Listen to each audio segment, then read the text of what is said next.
Okay, so now Xavier is all of you all, and I am God in this illustration. Now here it is. Here's how the old folk put it. They said it like this. This is what they said. Y'all ready? Those folks said, walk with me, Lord. Walk with me, Lord. Come on. Walk with me, Lord.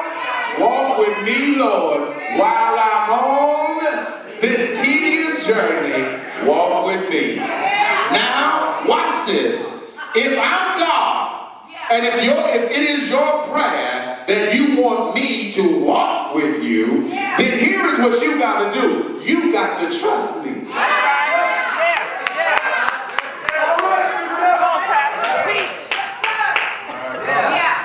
If you're walking with me, you got to trust me. Go on up there. All right. Go ahead. Wrong.